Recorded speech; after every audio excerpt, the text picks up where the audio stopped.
Hello, in this video we're going to look at the Yiquan jab and break it down, look at the anatomy of it, look at why it functions the way it does, and look at some variations of footwork, the basic variations of footwork that we can use for this technique.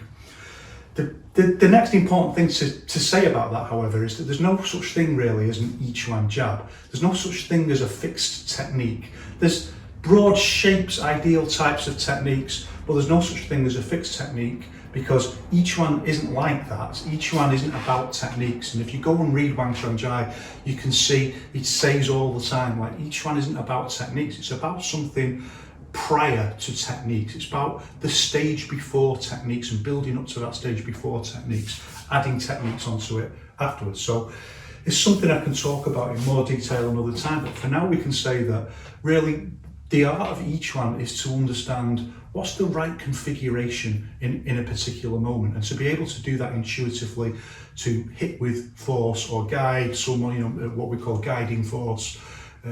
So Farley, short movement, or moving someone and guiding them and then hitting them, and all these core skills that we have in Chinese martial arts that we want to develop, the quintessence principles of Chinese Wushu. What's the right configuration in any particular moment? So if I want to hit over there and I want to hit with this part of my arm, then I know that this is the right configuration. How do I know that? Partly through training, in the posture itself, and partly through the holistic method, where through Zhanzhuang, through mental induction, through years and years of training different things, you develop this intuitive ability. It's hard, but it's not that hard. I think it was Li Dongfeng who said that. It's easy, but it's not that easy. These are what we call configurations. These are ways of using the body to maximize the transmission of force to a particular point. So I know if I want to hit that way, it's not the only way of hitting that way, and that's the key point. So if I want to hit that way, I could do this way, what we call opening. Wushu is just opening and closing, as the old text said. I could do it this way, or I could do it this way. There's two different ways of doing it. Which one is the right way? And how do I know that? How do I know that I want to move my body in a particular way to do that? How do I know that I want to turn my foot and so on? How do I know all these little integrated details? Well, yes, it's intuitive, but it's not instinctive. It's not something that human beings can just do. So what we do through the process of each one is develop this ability to use structural movement. This is the genius of each one. When we use structural movement, we develop it in multiple different ways. But one very important way, of course, if you go and read Wang Shangjai, you'll see that it's not about your teacher told you to do it this way and then you do it that way. That's not how you decide what's right. That helps you, that guides you, it saves you a lot of time. If your teacher's good, it saves you from inventing the wheel, but that's not the primary way that we understand how to do this. The primary way is through the laws of physics and through experiential training. So for example, once you've basically got this movement for hitting out with the forearm, or it could be hitting with the inside forearm this way, so you know that this is the right movement as opposed to doing this. Well, how do you know? How do you know it should be that and not that? And how do you know it should be that and not that? Well, you develop that intuitive ability experientially, for example, by practicing it and then getting on the back. And it's something that a lot of people don't do enough, I think, in each one. There's a bit of a taboo against hitting with real power. And if you don't hit with real power, then you don't really get to experience this intuitive relationship with the laws of physics. And what I'm saying is, when you get on the bag and you hit with power, then the bag and the process of hitting with power itself will teach you the right way. It will help you to inform you what is the correct configuration. And just intuitively, all those little bits of your body, those joints and all the bits that your intention can control, will remold themselves towards the execution of the technique with more power. Sometimes it will be something that someone says that helps you, in good coaching, but this is the bottom line. This is the baseline training, that you yourself unfold this ability, and that it's in harmony with the laws of physics. And many times you'll do, what was that? And you'll hit much harder than you ever hit before doing that technique. You'll be, oh, what's that? That was it. And then it's gone. And then maybe you can do it then 1 times out of 8, and then it'll be like 3 times out of 8, and then 6 times out of 8, and eventually you'll only get it wrong like 1 time out of 50, and that's just intuitive relationship with the laws of physics. So why this is important? Well, it's always important, of course, but why it's particularly important in the jab is there's so much discussion around this about what is right and wrong in terms of the jab, and there's different ways of doing it. And what I would recommend to people is just be very wary of people who say it should be done like this. This is the way you do it, and they kind of drop it down as some kind of orthodoxy. That's not necessarily like the fallacy of appeal to authority. They might be right, but they need to be able to demonstrate why that's right. And otherwise, what they're saying is, just because I say so, and that's not good enough. It needs to be in accordance with the laws of physics. We're told that by Wang Xianjian multiple times. It needs to be in accordance with the laws of physics. So it's not enough just to say, well, I say you should do it like this, and that's that. My teacher said it's that. You can alter that, you can change that. If you find a better way, you can change it. And it should be explicable rationally why you're doing that. And that's going to be very important when we talk about certain things to do with the way you move your foot when you jab, or should you move your foot. Okay, well, let's start by looking at the basics first of all. I'm hopefully going to do a whole series looking at different techniques. So we'll start right from the beginning. I'm assuming most people know how to make a fist, but that's not always the case. So this way, the thumb on here, like that. And you'll find lots of people can't make a fist, and that their knuckles will stick out like that. And they find it very difficult to make a fist. Eventually with bag work and stuff like that, usually that kind of flattens in. And the next thing to think about is, well, again, there's no fixed rules. So as well as being in harmony with the laws of physics, there's also the reality and chaos of real life situations. So there's no fixed rules at all, really. Anything could happen. And if you can't adapt to that, then you're going to be in serious trouble, aren't you? That's the whole point of developing not a fixed orthodox system, but an intuitive adaptability. So any fixed rules, like, for example, I'm going to say in Yiquan you usually punch with these three knuckles here. Well, maybe something will change, and sometimes it does indeed. So like if you're punching lower sometimes and you're hitting in this way, you might be more likely to hit him with these first 2 knuckles this way than hitting with these 3 knuckles here, because that can just twist the wrist a little bit up like that. So there's always variations, and sometimes it might be the right thing to hit with those 2 knuckles, and that's probably what most people are used to in traditional wushu and other kinds of traditional martial arts. Usually it's these 2 knuckles. In each one it's these 3 knuckles. Usually that's the point that most of the time we're thinking about hitting when we're hitting with knuckles. And the rationale for that is quite simple, and that's that these are in line with the bone here in the arm. These are in line with the arm this way, so it's a stronger hit. There's a couple of other reasons why we hit with these knuckles, and one of them is screwing force. So this is the idea that when we hit, the whole body twists in. The whole body twists into the punch this way, and that's harder to do. If you start doing that with the first 2 knuckles, it makes the wrist very vulnerable. Whereas when you twist in with the knuckles, it makes the wrist vulnerable in a different way, but we'll talk about that in a moment. But if you do it with the first 2 knuckles, then this knuckle particularly will twist out from the target. Whereas if you do it with these 3 knuckles, they'll twist in. They'll all twist into the contact point with the opponent. Next, we usually say that this part of the fist, it shouldn't be tense. So when we're in our guard position, that this shouldn't be tense. And usually we say like you could hold a pencil there. So like when you're a kid and you used to put eyes on and you used to do it like a mouth like that.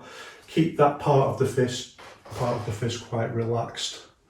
And then when you're hitting, it's actually usually not necessarily even to tense that very much, to close it up a little bit. It's the other part of the fist, the bottom part that tenses up into there. We can keep that quite relaxed, and that also helps to just get the screwing force in a little bit. So there's a scientific reason behind everything. So that's our fist, and that's how we're going to use it. But next we need to begin with a posture, a guard posture. We always do this the same way, even though it varies in reality. And that's one step back, half step back, foot's width out, and then turn. And this part of the body here we call the qua. The qua. It's not something, it's one or two concepts in Chinese wushu that you don't really see as being very important in other physical movement systems. The other being the wrist, the use of the wrist, and this kind of fluidity in the wrist. The qua is a very important concept in Chinese wushu. So from here, put your fingers in the hollows at the top of your leg, and then just sit down a little bit this way. And this is your basic stance. Again, like there's massive variety in what people count as Yiquan stance, and there's no right or wrong. It's got to be adaptive to the situation, and in many cases the kind of stance you use doesn't make that much difference. As long as you can adaptively change it, lengthen it, shorten it, flatten it, do whatever is required in the situation. It's that intuitive ability to change it is more important than the actual stance itself.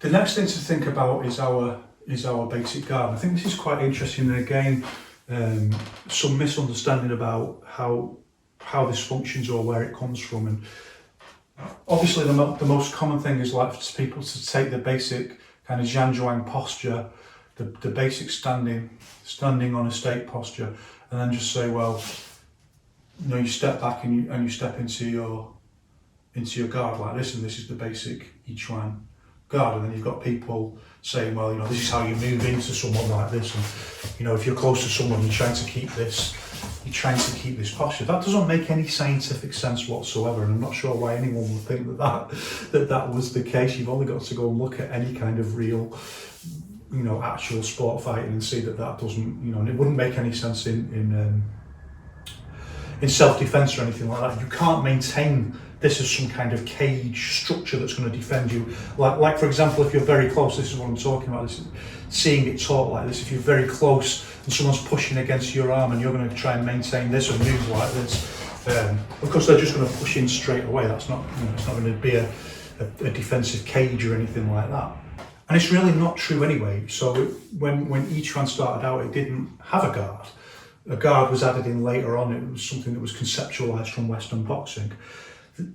The thing to get here is that, like, this is broadly speaking just a coincidence, because what this is training isn't some kind of force field cage thing that, you know, people are just going to ping off. I know you see lots of videos like where people go out and people ping off. That's all fake. But what we're trying to train here is a completely different thing, and it's what we call a feeling of like having like you're holding an apple under your arm and holding an apple in your elbow pit, and you're holding an apple with your wrist and then with your fingers like just slightly bent. This feeling when intention inflates the body, so intention flows through the body and animates it, and you can think about like,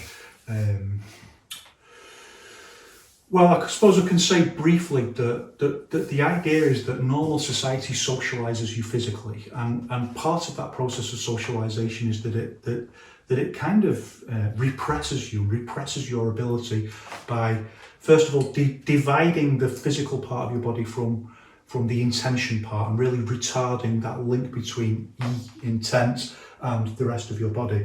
And secondly, by just through the nature of what you have to do just to get through and survive in society, by making us think about our body in very partial terms. So, you know, this hand's for writing, and you know, this legs do this, and body, so the body becomes very disconnected in the way that it functions, and it's quite a radical act to begin to regain that. So if you think about things like non-martial arts, things that really exemplify regaining whole body control and the connection with intent, think about things like skateboarding, street roller skating, street dance, you know, body popping, break dancing and stuff like that. Be it, you know, the on street kind of tricking with your bike and tricking and stuff like that. All these kind of street sports that reintegrate the body into a whole system. Like they've always been repressed, they've always been driven off the streets, the police have always like, oh, come on, move on, you know. It's always kids being moved on because they're doing this. It's quite a radical thing to regain control of that. And actually, I saw it very much like that this ability had been physically repressed. And we want to regain that. We want to regain it in a very sophisticated way that's going to be quite contradictory, because it's going to allow us to move in different parts of our body much more independently as a whole body system. Again, just like the idea of the way we use the wrist, you know, like not everyone can do this kind of movement with they can't isolate it to do that kind of movement with their different parts of their body like that. So we're going to reconnect the body together. We do that through, of course, we do it through Zhanzhuang. And Zhanzhuang to begin to knit together the whole body again, and the use of mental induction that I can talk about another time. But let's say visualization and connecting through intent to other parts of the body, and let's pretend it's as simple as that for the moment.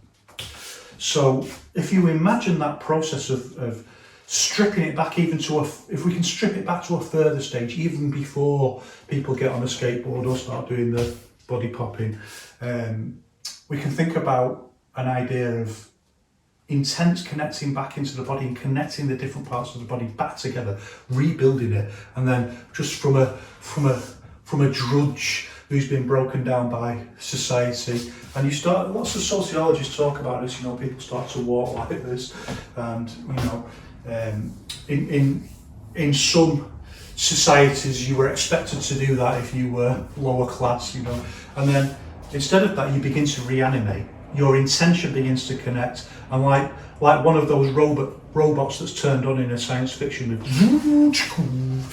you start to, you reanimate the structure, you come back to life.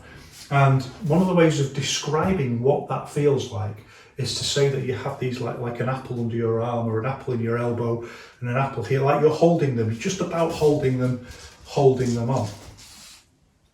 And what that's trying to get across is a certain sense of like the position that the joints need to be in relative to the other parts of the body, to be in the kind of mid position that we need them to be in to be fluidly movable. So Yao Zhangzun gives this explanation of, he says, like, you know, you've got one joint and it can move in a very limited number of ways, but then you integrate that with another joint, and then you've already got like an almost infinite number of possible ways that these two joints can move in harmony with one another. Then you start adding in all the other joints of your body, and you've got a complex system of movement that we're going to develop it to a point that is so complex you need a supercomputer to manage that, and to manage it intuitively in the context of a chaotic situation where someone is punching you in the face. And this is intense.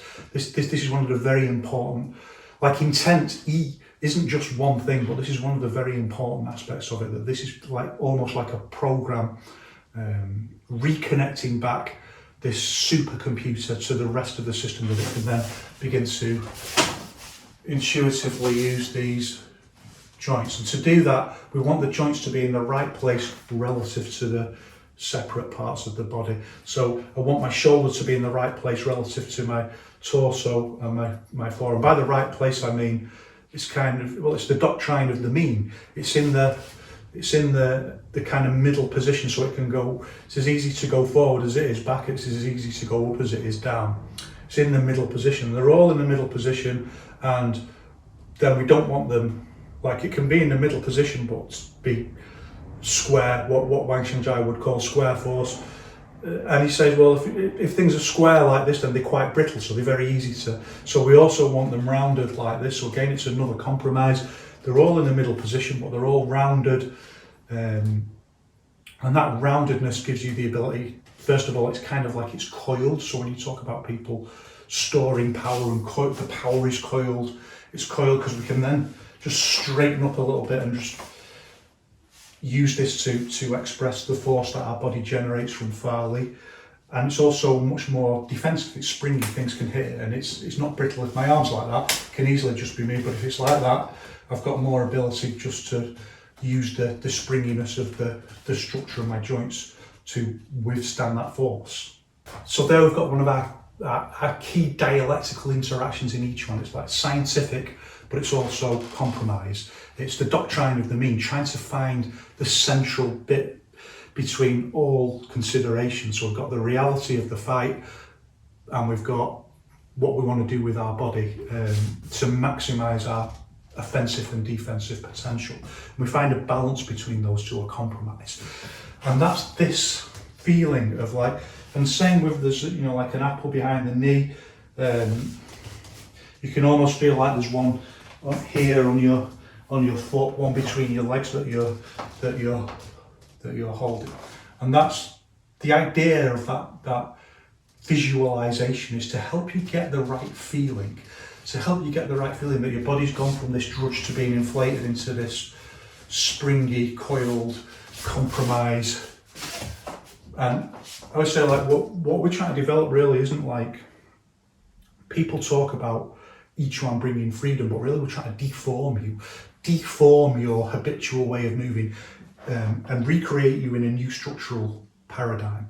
We're going to make you like a giant insect, and you can see if you go and watch me sparring, you're going to like, this is what, you know, this classic kind of Yiquan movement where these arms are like antennae, or very much like mantis, where the arms are out and they're trying to catch, and you're creating a giant insect, and that's very much the feeling that we're trying to develop. Once we get that, then we realise, well, there's no such thing as a basic guard. It's this feeling that we're getting. So people who think like, we're going to do this in a fight, well, that's a million miles away from the reality of what each one should be about. From here, the guard can be anything. It can move to different. What matters is to maintain this sense, this idea of the holding the apples under your arms. The structure has become inflated into this springy system, and it can move, and it doesn't matter where you know, you can pull you can guard in here. Sometimes you compromise on it, you don't have to do it, but the guard can be anywhere, and that's how we know, really, scientifically, without there being any orthodoxy of, like Wang Shunjai said, you already know everything you need to know in terms of like the core movement qualities. So it's rational, it's scientific. This is stupid that you think like you're just going to keep this guard. Someone's hitting you and you're just trying to keep this guard. No, you've got to be able to move and guard, move your arms. And it's the quality of movement that we're developing when we do Zhanzhuang. That's why there's all these different zhuangs to help us develop that structural sense in multiple different directions. Still, when it comes to actually facing off against someone, then we face the reality of the fight again, and we use the doctrine of the mean again. A lot depends on the kind of fighting that we might want to do, because there's things where we can exploit the rules. So in boxing, you can exploit the rules more. You can cover in this way. In something else, when you start adding in kicks and there's a different range and things like that, then the considerations of the reality of the fight change. So you have to think, well, what's the average? What's the average thing here, the average guard that we might want to start with? Even though we know we can change it, Yao Zhongzun says like the average kind of boxing guard, maybe a little bit longer, is the most sensible. This is the doctrine of the mean. This is like a compromise between all considerations. You can move in or you can move out, you can be closer or you can be further, but this is a good starting point. So generally speaking, this is our basic starting point. And a couple of things to note straight away with that is, one thing we don't want, and we see all the time, is like, don't have your hands too close together like that, because it can easily be hit together, which is painful if you've got no gloves on. But it's also really useful if someone's got both hands together, and we see this all the time. It's something that's really come into vogue, the idea that you can actually parry and hit the opponent's guard. There's always been famous boxers that did that kind of thing.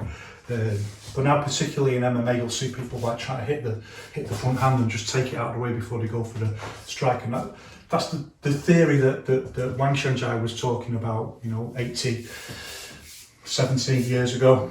And one of the things that makes that easier is if you can hit one hand straight into the other, so that both hands go that way, 1, 2, 3, and then you can hit it. So you don't want both your hands too close together. And again, if people start doing this kind of thing, thinking like this is going to be your guard, and then when they move in like that, the hands are too close together, it doesn't make any sense. So again, doctrine of the mean, the arms are pointed upwards like this, and they're going to go up more when we're actually when we're sparring and doing stuff. And the reason for that is the other consideration, the other quintessence consideration, that we want to take down the opponent's guard.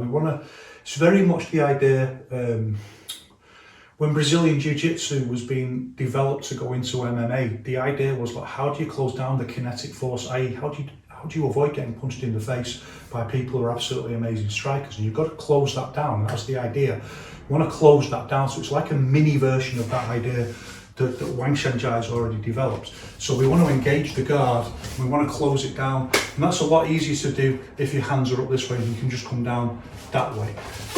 Of course you can come up from underneath this way, but then you drop your own guard, and that's another consideration to think about. So you will see some people teaching this more Xing Yiquan, where they punch like this and the guard comes. I'm not saying that's wrong. Like in these days, like we've learned from MMA that that's actually not necessarily wrong. So I think there was a period where, like Yao Zichuan, people would say, no, it's scientifically provable that this is the best. This is the best kind of guard. And then in MMA we see, like, well, actually when you take away those big gloves that can guard you, that actually having a guard up like this doesn't offer that much defense. It's all about reactions and being able to be more aggressive and just hit from more unusual angles can maybe be a little bit more important than trying to hold on to the fantasy that you can do the same kind of things that you can do in boxing, where you've all got massive big gloves on. Those little MMA gloves come right through those kind of defences. So that's another way of doing it that people, I mean, I'm still going to say, I think, generally speaking, scientifically, this just can't be right. So, if I'm going to come in and I want to hit, there's always a compromise. Like, this hand can be hit back into the face and stuff like that. But deliberately keeping this hand down all the time, so that the side of your head is open. I think if it's combined with, like in the old Yiquan, it'd be like you'd be moving like this, and the idea is your hands are very unpredictable. So there's no guard like this at all. It's just very unpredictable, and then you move in this way.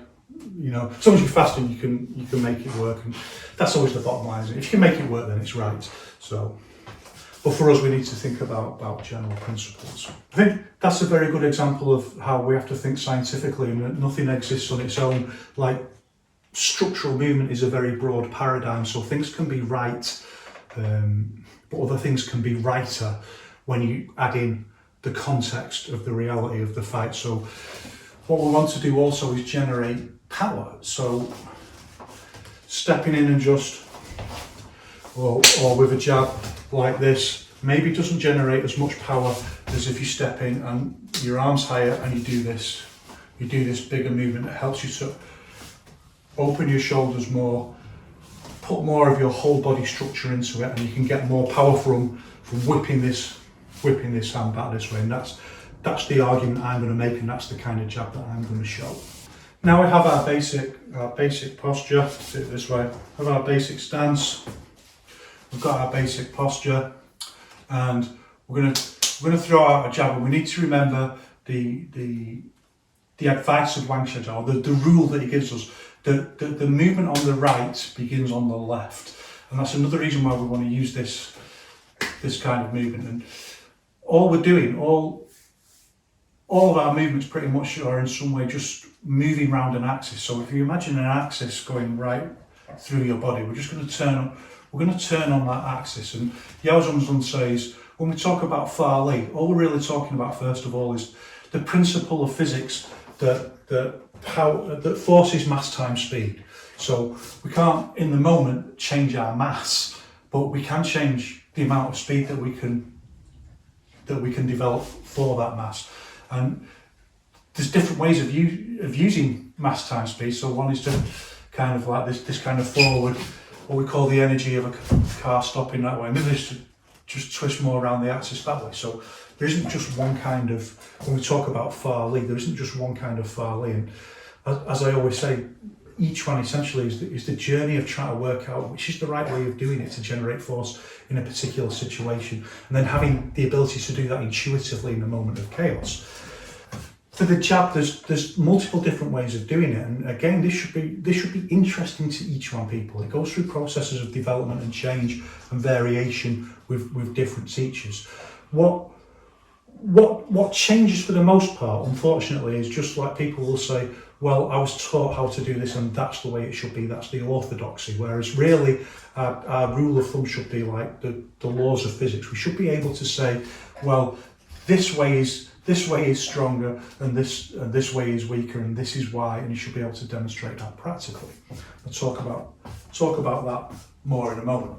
So from our basic guard position, we know that the hand's got to go that way, and there's lots of different ways that we can do that. And one is just to use the hand like this, and that's something you'll see quite a lot.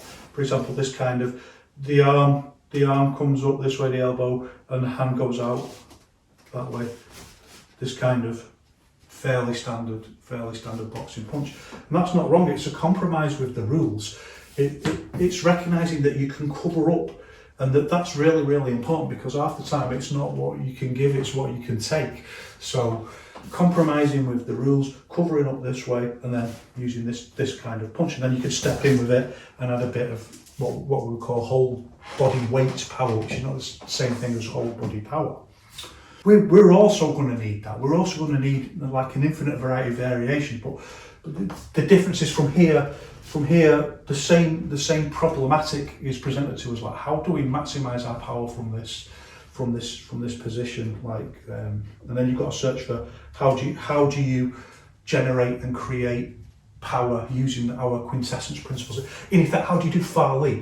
Remember, well, if you don't know, Yaozong's on stage. Well, a punch is just Far Li with the fist. So how do you do Far Li with this? And then we start looking at other things like the use of short power and just using the body in different ways from different positions. We're going to start from here for the moment. And we're in our guard position, and we know that we want to hit the target. And this is a compromise, and we've seen this kind of compromise now. We've seen the rationale for it now. I don't like this thing where people use MMA to kind of justify, to say that each one works, because that doesn't logically pan out. You know, each one exists as a practical thing. It's got to be practically usable. But there is this thing in MMA where this kind of guard, this basic starting point guard, we recognise it can change and be different, but so it is in MMA as well. But this same idea of having this kind of longer, rounded guard, and that being quite useful for guard engage and doing other things in a wider rule set. You can see the logic and rationale behind that and why that was developed in each one. It developed for the same conceptual reasons. We recognise that it can be different. We're going to need to know how to hit from different points with the lead hand and in different ways, and that's how you start getting your different punches. But let's say we're starting from here. This has got to hit to a certain point. Now we've got to remember our rule that Wang Shenjai gave us, that the movement on the right in this case is going to begin on the left, and this is a really useful thing to drill in and train. You see it all the time. People, this hand moves and then they try and move this disconnection of movement, even if they've got whole body movement. It's quite hard to do in itself, actually. Ever go? So I hit there and hit back this way. But you see that all the time. The lead hand is, when you do it wrong, the lead hand is the first thing that moves, and your intention is in the lead hand, and this will lead into another really negative thing that impacts the way that you do your each one punch. That your intention should be in the shoulders moving around the axis in a short movement, not in your hand, but I'll come back to that. So most people there, thanks love, always ready with the shot to the nuts to keep you focused and working treasure. Oh, alright, no love. Then stop. No. So where was I? So your intention shouldn't be in. Actually, your intention should be in the whole body. But what we're going to call the trigger point, to help you learn, first of all. Eventually, this will dissipate, because your intention should be like in your core, on your axis, and the movement around your axis. But to start off with, to get round this problem of people just starting with their intentions in their fist and they just hit out with a fist. The problem with that is you're not using whole body. We want to get the whole body into it, turning around the axis and hitting into the punch this way. What we do is we put our intention in this hand. There's a training stage. It's going to change later on. You'll do it intuitively, but to start with, so the first thing you think of is you imagine like elbowing back like that. Someone who's back. That's the movement that starts. And you think about that going back and pushing the elbow pushes the shoulder, that shoulder pushes that shoulder, that shoulder pushes that elbow, and then it pushes the punch forwards. And that's the way we do this movement around the axis, like this. Well, that's how we begin to learn it. And we put our intention in this, deliberately think like, I'm going to do that first and then follow on with that. And there may even be a little bit of a 1-2 at first, but eventually you're going to get it like, it's exactly spot on. Everything moves together. And one of the things that this is doing for us is it's adding power. It's adding power into the movement. You can see straight away it's logical, it's scientific. It's not just this arm. So I can do a bigger movement with this arm like that. I can do this big movement with this arm. If I get my whole body just moving a little bit, then this arm is only moving that much. But I can get so much more power in it because actually, even though it doesn't look like it, far more of my musculature is involved in that punch, and far more of my mass is being drawn into this equation, mass times speed. If I just do that, it's just the speed of my arm, times the mass of my arm. That's all it is. But if I do a short movement like that, it's a whole lot more mass times the speed of the movement. So this is how you get this effect that Yaozong's one and his students talk about it. And I've had it myself multiple times. People come up and say, wow, like it looks like you're hardly moving, but the power you're getting. It's like, yes, it's really just an optical illusion, but when people don't know it, it seems almost magical. So before we go further into what we need to do with the jab, there's a few other considerations now that we need to think about that are going to help us add power to the punch. And remember, this is our quest within Yiquan, the intuitive ability to issue force in the right way to develop the right amount of the maximum possible amount of power within our parameters, our quintessence movement parameters. So remember this really important thing that we started with our stance, and then we put our fingers here, and then we go down into the quad. So one of the things that we do, imagine if you stand straight like this, you're going to lean. You're going to twist forward a little bit. So from straight, quad comes in, and we're going to go into this kind of like spring, the point where we springy lock there. See my arm come forward, so that I'm kind of leaning like I'm going to go in that way. And also see from here that I'm leaning forward. So very much like an old school boxer, leaning forward this way. So there's quite a lean on the movement, and there's a very good reason for this. From here, same the other way, one orthodox way, this way. Now when we're punching, we're not just going to twist on the axis like this. We're not just going to twist on the axis. We're going to do two other things as well. One, we're going to move back like this, move back, and two, we're going to open and turn this way. So we're going to combine 1, 2. Look. Body moves back, lifts up, moves back like this, and then also at the same time turns forward like this.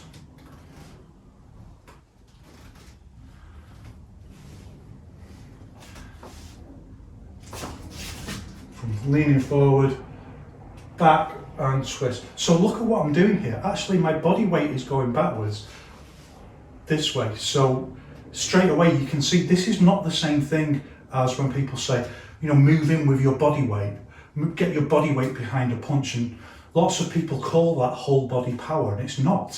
Whole body power is the way you turn around, twist around your axis and integrate the whole body with the right consistency of the dialectical interaction of tension and relaxation. So basically, how stiff are your joints? You want to be in a kind of middle, every joint's in a kind of middle position, and it just locks into a stiffer you stiffen your joints a little bit as you hit into the point. So it can't be. It's not the same thing as, for example, moving forward like that. That would be adding my body weight behind it that way. Look, my body weight's going backwards. My body weight's going backwards, but you can go and see me do back work and see the power that I can generate from doing this movement, this kind of movement. Body weight's going backwards. That's not where the power's going to come from, using your body just going forwards like that for this kind of jab. We'll talk about a different kind of jab in a moment in each one. So it's going to lift back and it's going to twist in. And this is like the old Yiquan principle, that this part of your arm is just a spike, and that spike's going to be hit by a mallet, and it's just going to ping forward like that. So that's just going to ping forward. It's going to ping this way like this.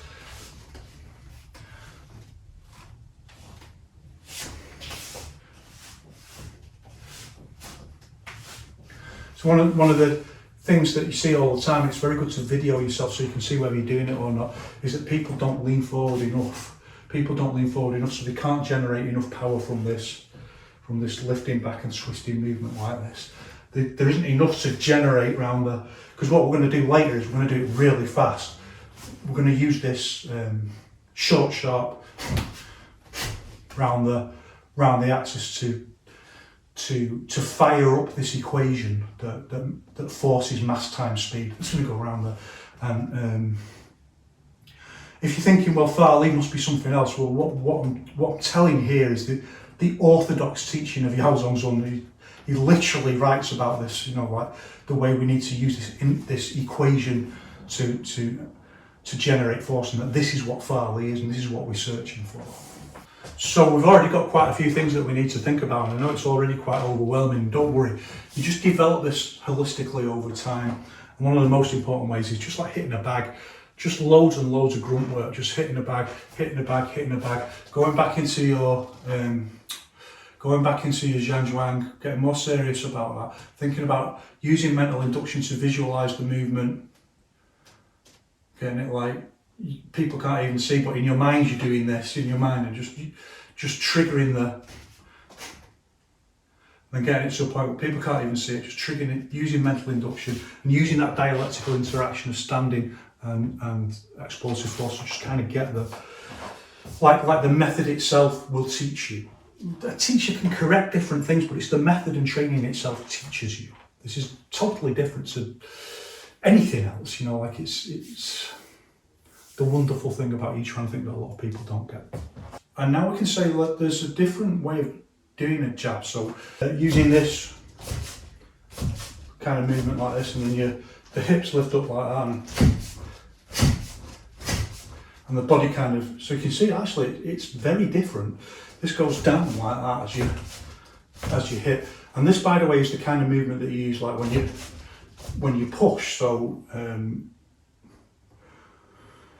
the story is later on this gets changed particularly by the Yao brothers, but they still keep this for the push, but they change this posture that I'm mostly teaching now. And you can see they are very different. So we use this little movement like that, and your body comes forward into it like that. That's absolutely not wrong. There's reasons for doing that. There's the body coming forward and the arm going up, this contraction. Remember, this idea, wushu is just opening and closing up and down. So these are always the four primary ways of doing Fa Li, you know. I can hit that way, I can hit that way. Like one, open or close. It's exactly that same principle. I can hit, body goes up, or I can hit, body goes down that way. And you'll see like lots of variations like this coming down from this kind of movement where the body goes forward like that, like you're going to do a headbutt. And that's exactly how you do a headbutt in each one by using that. So like the body mechanics itself is absolutely perfectly correct. And it's a shame really, I don't really hit anyone. I think I'm the only person who says like it doesn't really, like everyone else is like, no, this is the way you do it. This is the way you do it. And I think then you can't understand it really. Like to understand why, then you have to understand that we're scientifically searching for the right way of using of using force in a particular situation, and that will vary, and that there will be options, there'll be different ways of doing it. And I think anyone who says no, it should just be done like this, they can't do it the other way. They don't understand that there's this search, or maybe they don't have the maybe their cultivation isn't high enough for them to be able to do it multiple different ways, so they don't kind of understand that actually what we're doing is we're looking out of all these possible ways of doing it. Which one is the most powerful? Which one fulfills the requirements of the reality of the fight? And if it's this one, then we choose this one, you know, as our standard. We don't say that that one's wrong, we just say that that's more powerful, there's more reason to choose that one. So we can do it like this, lifting, or we can do it like going forward this way, like the headbutt forward, or a headbutt, or the headbutt forward, or the shoulder hitting backwards. There are two different ways of doing the jab in each one, and they're both perfectly correct. So our next question is like, why? Why scientifically do we want to do it one way and not the other? And one of the good answers for this is that, well, just it's an equally small movement. Maybe this is a little bit of a bigger movement, but we can put more into it. We can put more into that small space. It's a little bit of a bigger movement. I don't think that makes that like if you just go like that, that's quite a small movement, but maybe it's too small. Maybe it's just not getting enough power on that. You know, there's not enough zing on that. There's a limit to how fast you can do that movement, and there's nothing magical going to happen. You know, there's only three factors. One's like your mass, the other's like how fast you get that mass to the target point, and the third factor is the consistency of your body. So how are you integrating all of your whole body together? Is it too loose, or is it too, you know, Wang Shanzhai says if it's too loose, you know, like you're just gonna crumple. But if it's too stiff, then there's a possibility that the force is just going to be redirected completely back into your own body, and maybe even damage your own body. Those are the only three factors that we really care about in the mechanics of it. So it might just be more scientifically sensible to do a slightly bigger movement. And this is a slightly bigger movement. It's like, you know, we've got the headbutting forward version, and we've got the shoulder hits backward version. This is a slightly bigger movement. I just like one rationale would be like in a self-defense scenario, or in very close range, that you can do this kind of hitting forwards, headbutt style jab. It's a little bit closer, but this is much better, for example, for boxing, kickboxing, MMA, and stuff like that. And I'm not ultra convinced that this is better for self-defense anyway. I think it's quite hard to get the punch to the target point. It's a little bit less direct. But there again, the target may be slightly different. So if you're doing it this way, you may be just going for the classic Yiquan throat punch. So if you don't know, like the idea of Yiquan was like, you know, just for self-defense to be utterly ruthless. So you're not even bothering trying to punch them in the face. You're trying to punch the throat. That could be more useful for that. It's going to get into the throat. So I'm not even saying they're wrong. I'm just saying there are different ways of doing it. That's all going on within the. I totally missed. It's all going on within the Yao's Yiquan paradigm, and in the Han's Yiquan paradigm, we've got some different things going on. I make a big distinction between Han Xingqiao, Han Xingyuan, and the people that come after them, who radically changed in most cases what they taught. So the kind of thing that they're talking about is much more Xing Yiquan based, and that's not really my expertise, so I'm not really going to talk about that. So what happens within Yao's Yiquan is Yao Zhongzhong becomes increasingly more interested in Western boxing, and so the story goes anyway that he gives this instruction to his sons that they need to study Western boxing much more closely and adapting some of the stuff from that. One of the things that changes is this way of punching, and we start developing. I'm not completely sure. I wasn't there. I don't know quite how the development and timeline went on, but we see this change, particularly in the way that there's difference also with some other Yao Zhongzhong students, but this old way of punching like this, and then the way the Yao brothers do it, which changes it, and they introduce this way, maybe not quite as pronounced as the way I do it, which I get from my teacher, and which is hitting this way, And they introduce particularly this. They start to think about, well, how do you develop more power? And they start thinking, well, for one thing, when you start bringing this stuff into sparring, a lot of it doesn't really work. That close range stuff sounds great in theory, but it's really, really hard to make work in practice. So that's why you see even now in MMA, when people are getting into that kind of very close grappling range where you might use something like that, is that it's very often almost impossible to use these very short range movements like that in a way that's effective. So you start thinking in terms of, well, using range a little bit better, maybe using, you can see when you see them do punches, that the punches are longer, so they start conceptually thinking about making the techniques longer. And with that comes a variety of positives, becomes much more usable within sparring scenarios, it becomes more effective straight away. It's much more like the science and logic of the fight. Some people can argue that,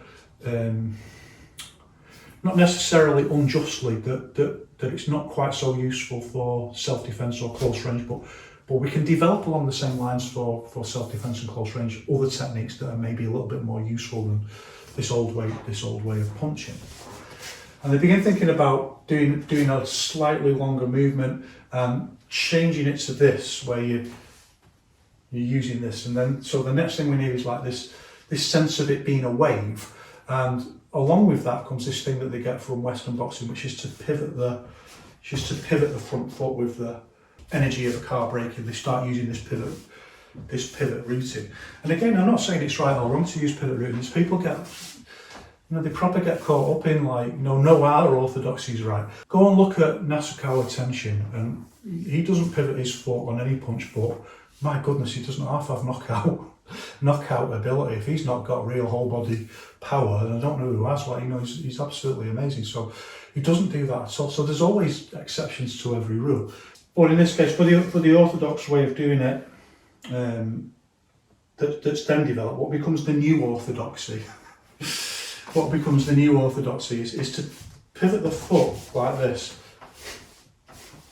This way of punching. And what this does is it allows the body to turn more easily into the punch. So if I do that with a longer, it's fine if I do that this way. It doesn't make any difference. But if I do a longer punch like that and keep this foot flat on the floor, I can immediately feel a stress here on the the adductor muscle. I can immediately feel that stress in it. It feels like if I just turn my foot up, then my body will be released and I can just kind of much more comfortably do this punch. And then at the same time, like if I do this, I don't just feel this tension here, I feel it in my knee and I feel it in my ankle, and this feels weak, this structure feels weak. Feels like if I just got the slightest energy hitting this leg, like I'd be in trouble, that it would really damage my knee. Whereas if I turn like that a little bit, all of a sudden I'm much more, if I'm going to get hit in this way, I'm much more able to use kind of springy triangular force to deal with that. So it starts making sense in the reality of the fight. But there's a really important lesson to learn here that we can see about how each one should develop, how it shouldn't be a fixed orthodoxy. Where we start seeing that maybe that's not the right way to do it. And we see a bit of a divergence between Yao Chengrong and Yao Chengguang, which I think is quite interesting.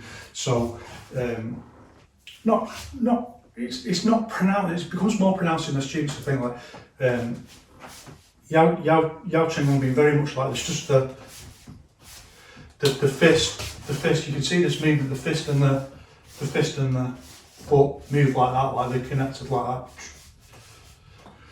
Whereas Yao Chengguang tends to phase it a little bit, and for me that's the right way of doing it. And it's scientifically, just like they could prove. I remember my coach saying, the Yao brothers have scientifically proved that this way of doing it is better than this way of doing it. And for exactly the same reason, you can scientifically prove that this is not quite the right way of doing it. And instead of doing it like on like that, you should phase it like that. The foot shouldn't just be like the foot going out like that. The foot should lift, pivot routing, and round. So the foot's going, if I exaggerate, it's like an Elvis movement like that. And the reason is the way we do the rooting. So one of the other things that this does when you pivot root is it allows the ball of the foot to push into the floor, and as the energy is going back this way, stabilise the posture and whatnot. And if we just do it like that, it doesn't really do that. It doesn't have that. The foot's not in one place long enough. So when we change this to like instead of just hitting out like a pinball thing, we change it to a lift over like that, a lift over. Instead of hitting out, a lift over. That slows the movement down, and it means that you can root it miles better. And at the same time, you can integrate it more with this whole wave movement. So that's the next thing that we need to get, the wave movement like this.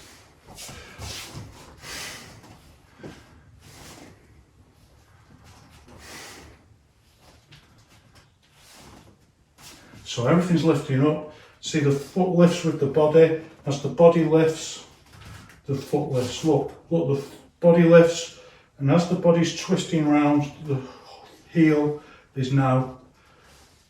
So the body lifts round, the heel is going exactly with it. So instead of going like that, with it like that, it goes with it like that. They're both going round together like that. And that allows you to get this wave movement within there.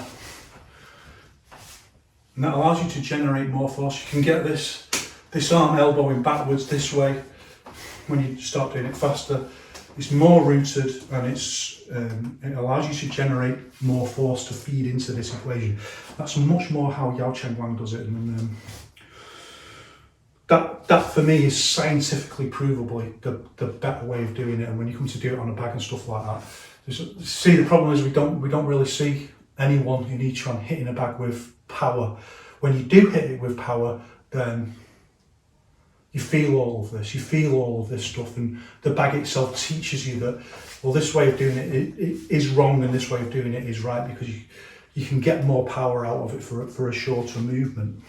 I think like a really good example of that is there's a video of Sui Rui Bin where he's talking about doing a cross, and it's a slightly different again. He's kind of adapted it again into his own way of doing things, but he's saying don't lift the heel, just hit with the, like you kind of hitting with the hip that Yao Zhongzhun talks about, and wrestlers do that all the time. Very often, rather than sprawling, like hitting him with the hip, and then you keep this foot flat, and his student is trying to do it, and then when Sui Rui Bin demonstrates it on the bag, he immediately starts lifting his foot up like that, and then someone's very rightly put on the YouTube video, well, he says don't do it, and then he immediately does it. The reason for that is, like, it doesn't matter what your orthodox belief is, the reality of your body and the reality of the laws of physics and hitting the bag will teach you intuitively that you've got to do it like that. It's just like an inevitability.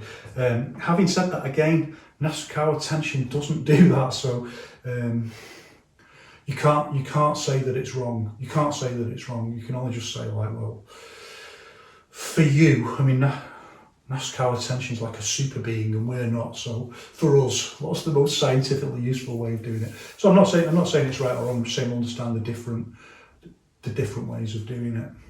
You know, it's supposed to be a scientific field. Like not people have reduced it to some kind of feudal religious orthodoxy that, well, this is the real. You know, like, it's supposed to be a scientific field where we engage in discussion, and that very rarely happens, unfortunately. Let's try and bring that back. So once we've got all that together, our next thing is, well, we need to hit the target, and how do we hit it? And again, there's some variations with this. I've already talked about you're going to try and hit with these three knuckles, not with these two knuckles. Snake head fist. You can try and hit with this. It's going to be more in line with the ulna. I think it's the ulna, this bone. And there's a couple of things that are quite important. So one is, like, how far do you turn the fist over? So you'll see, particularly people who train with Sui Rui Bin, doing it this way, kind of going much more back to the Xing Yiquan kind of Beng Chuan way of doing it, but kind of halfway through like that. And there's a reason for that. Like if you hit just slightly on an angle, not completely straight like that, it's better for the wrist. It supports the wrist more. Whether it should be more like that, I mean, for me, no. Again, people will just say it like this is how you do it and this is an orthodoxy. What's the scientific rationale for that? For me, if you hit like that, you look at mine. If I hit like that, then I lose this extra screw bit here, what we call screwing force in each one. That the body twists into the. So remember, what we're trying to do is screw out of our own body every possible ounce of power that we can possibly generate, and that's our mission. That's what we try to wring out every possible bit. And just think like, when you wring a cloth or something like that, and why you do that you can get that feeling. And that's very much like screwing force. So if I hit like that, it's absolutely not illegitimate. This is what we've got to get across, that these are all perfectly reasonable concepts within the structural paradigm. What determines which one is right or wrong isn't orthodoxy. It's the laws of science plus the reality of the moment. That might be completely right. I do it myself sometimes. Someone's got like a guard like that, and even with boxing gloves on, it's easier to get through that guard if you hit this way. But what are our general rules, our general principles that we're drilling in all the time so that we habitually do them? For me, if I hit like that, then I lose this extra little bit of screwing force, and that's the bit where I want to hit and just get that extra little bit of zing on in that last little bit of fat lead there. To me, that makes all the difference, because that's the point where I want just a little bit of push power into the punch. So for me, I want to twist in. This is the more orthodox kind of Yao Brothers way. But again, some things go too far there, and you see quite a few people who train with the Yao Brothers who will do this with the fist, and they'll be like the head of their arm, their fist as it's otherwise known in anatomy. It's like the snake head kind of fist like that, which is right. It twists in like that when you hit, and I know it looks very odd to do that, and you've got to do it very carefully and learn how to do it and hit like that with the screw force. It's in the nature of the screwing force. If you overdo that, then if you overdo it, then the wrist is in peril. That's as simple as that. The wrist is in peril of going over and buckling and really straining, and I've done that before, so I know how painful it is. That then gets caught up in something else, which is this idea in each one of like hitting like like you're touching something very hot, and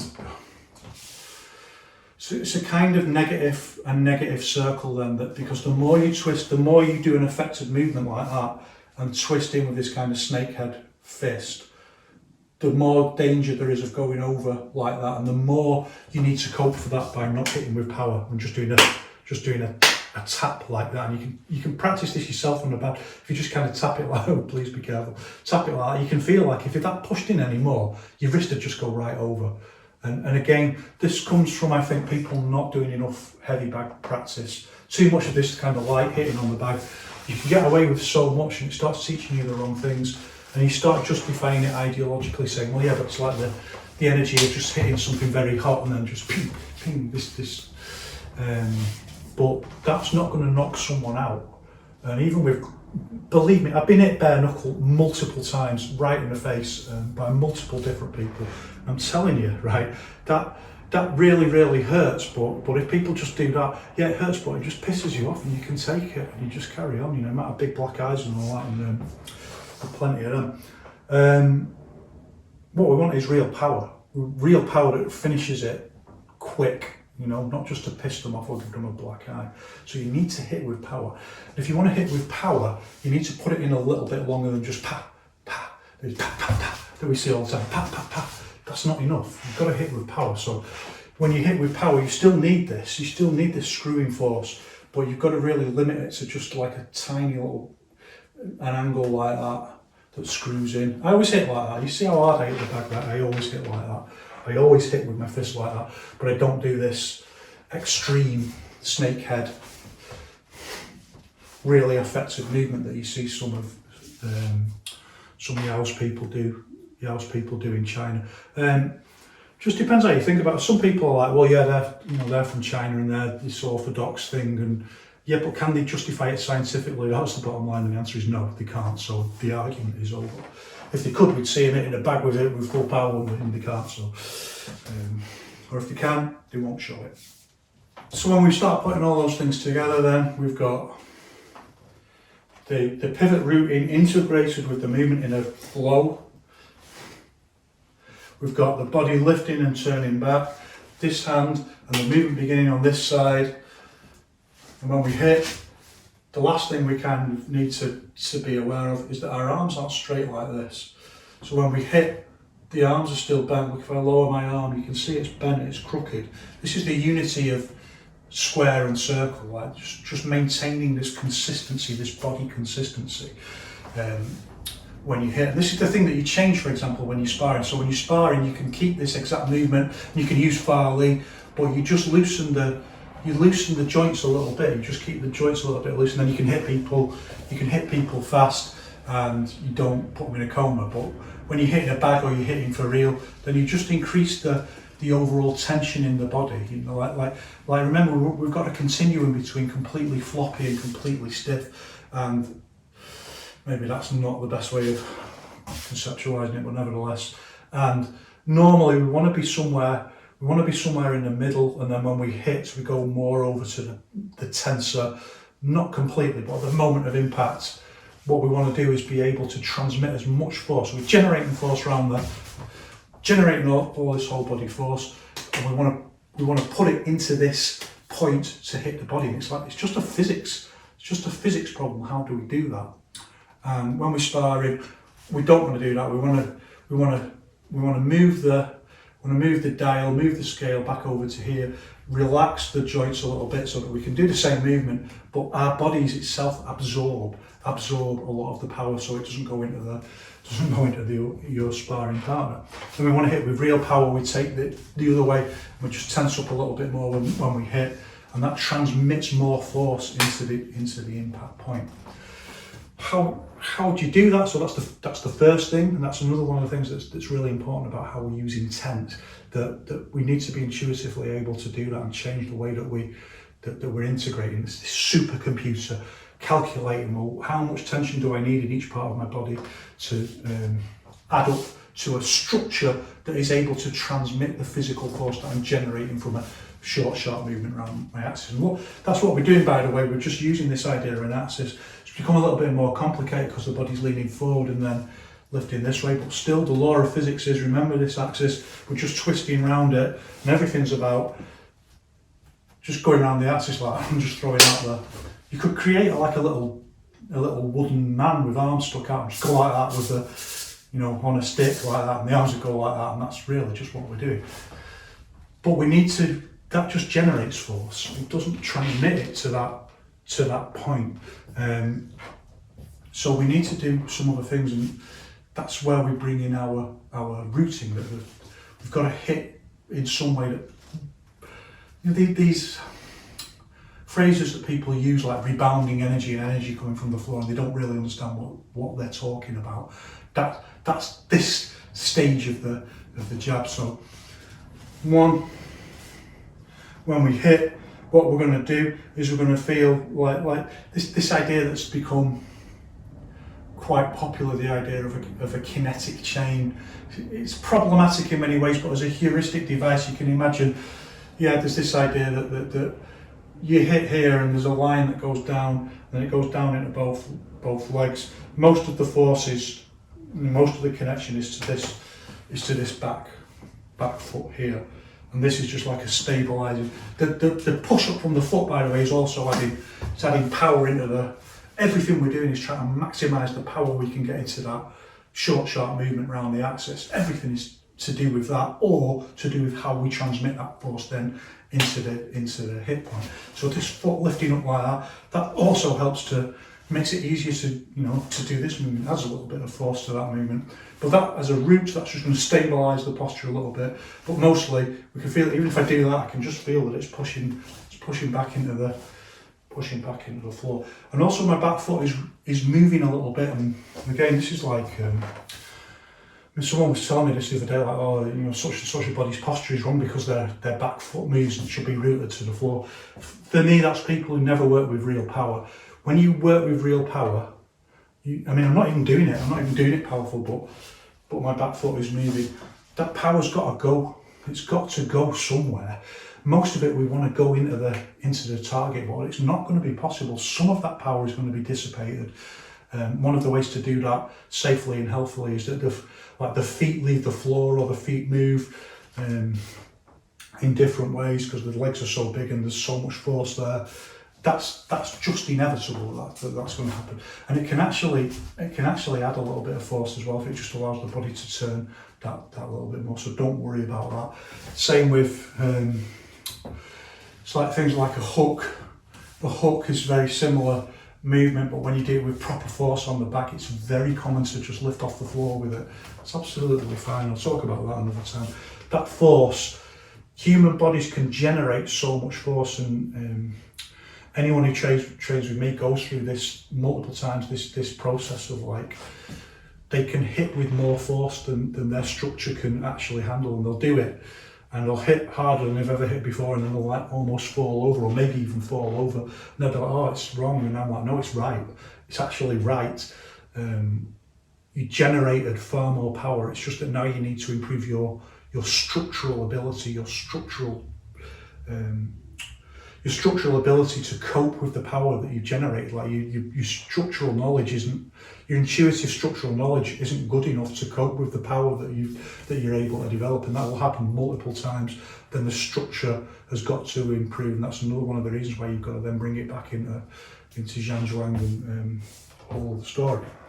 So we try and transmit all of the force that we possibly can, and we use this idea called hitting from the floor, and you can feel it. You can feel it when you hold the back for someone. If their back leg isn't rooted properly, you can feel that you can feel it in the pad holding. And if the structure is weak, and you know they're hitting the pad, and it's just all in the arm, there's no support from the structure, and the consistency, the coagulation of the different points of the configuration into a whole body structure, if that's not right, you can feel it in the pad. It just feels, it's not about feeling weak, it can feel powerful, but it feels wobbly when the hand hits. But when it's proper solid and rooted from the floor, you feel like you've been hit by something absolutely solid, and more power is just, you feel the power going. When people talk about penetrating force, there's a lot of bullshit talks about that. You can penetrate someone's chest and, you know, like give them a heart attack, and so yeah, well, you can affect someone's heart just by doing that. So obviously if you punch them in the chest, you can damage the heart or something like that. But it's not that. It's to do with the coagulation, the level of solidity and the coagulation of each part of the configuration. Or in layperson's terms, how floppy or how stiff is each joint, and is it adding up together into the right, you know, as a system, is this now the right level of consistency of tension to transmit force into this punch? And when it's right, you really feel that solidity hit the pad. And that's the same thing, by the way, when someone's on a bag. I do it all the time. My senior student does it occasionally. More than occasionally now. When you hit the bag quite light and the energy goes ping, right, instead of the bag just going back like that, if it's on a chain, the bag goes like that and jumps, because the energy it has this solidity to it that it would have been in your body. Like if you were more relaxed, it would have moved you, or if you were too stiff, it would have pinged you back, and if you were too relaxed, it would have been dissipated through your own structure. But when you get it just right, the solidity of your floor power is transmitted into the bag, and the bag can't go back fast enough, so the energy goes up and it goes like that, and make the bag jump like that. And the really interesting thing is you don't need to hit a bag really hard to do that. This is one of the things that you learn as you're kind of doing it quite light, testing structure. When you do it right and you hit with the right kind of solidity, you can get that effect, and you realise that. It's when you start realising how much power it is possible to generate from a human body. This is the kind of thing Wang Change I was trying to get across that people just don't understand. Once you start exploring these quintessence principles of structural movement, the amount of power that we can generate is unbelievable. It's not magical, everything's to do with the laws of physics, it's just that we've been repressed. It's the same old story, isn't it? Like, you don't understand your own power, and the powers that be don't want you to understand your own power.